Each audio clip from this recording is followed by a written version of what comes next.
Hello అండి. ఈరోజు special mutton పాయ curry. Taste అయితే మస్తు వచ్చింది. సో కాళ్ళని తీసుకొని బాగా కడిగి ఉప్పు పసుపు వేసి ఒక 5 మినిట్స్ పక్కన ఉంచాలి. మేమైతే ఇలా 2 సపరేట్ చేసుకున్నాము, ఒకటి ఈ రోజుకి ఇంకొకటి రేపటికి. సో గ్యాప్ లో మా బావ మాస్టర్ షెఫ్ ఆనియన్స్ కట్ చేస్తున్నాడు. 5 మినిట్స్ అయ్యాక వాటర్ వేసి బాగా నీట్ గా కడిగేసుకోవాలి. మేమైతే ఈరోజు 5 కాళ్ళు చేసుకుంటున్నాము. దానికి మసాలా చెప్తాను. 1 స్పూన్ జీలకర్ర, 16 to 17 బ్లాక్ పెప్పర్, 5 to 6 లవంగాలు, 6 to 7 ఇలాచి, ఇంకా ఒక సినమన్ రోల్. సో ఇవన్నీ మిక్సీ కొట్టేయాలి. ఇందాక కట్ చేసుకున్న ఆనియన్స్ మిక్సీ పట్టాలి. తర్వాత కుక్కర్ పెట్టుకొని సరిపడా ఆయిల్ పోసుకోవాలి. మా బావకి ఆయిల్ పోయడం అంటే చాలా ఇష్టం. చూడండి ఎలా పోస్తున్నాడో. ఇప్పుడు ఆయిల్ లో బిర్యానీ ఆకు, మిర్చీలు వేసుకోవాలి. ఇందాక చేసుకున్న ఆనియన్ పేస్ట్ వేసేసి కొంచెం సేపు ఫ్రై అవ్వనివ్వాలి. 2 స్పూన్ల అల్లం పేస్ట్, ఇంకొక టొమాటో మిక్సీ కొట్టుకోవాలి.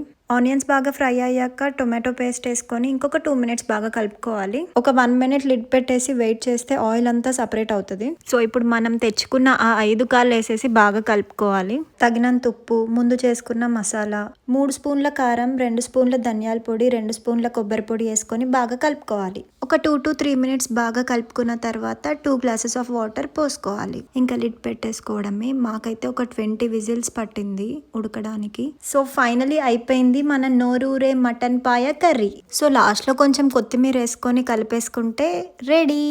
వేడి వేడి అన్నం, వేడి వేడి మటన్ పాయ కర్రీ తింటుంటే ఉంటది. సో మీకు నా రెసిపీ నచ్చినట్టయితే please like, share and subscribe to పూజితతో ముచ్చట్లు.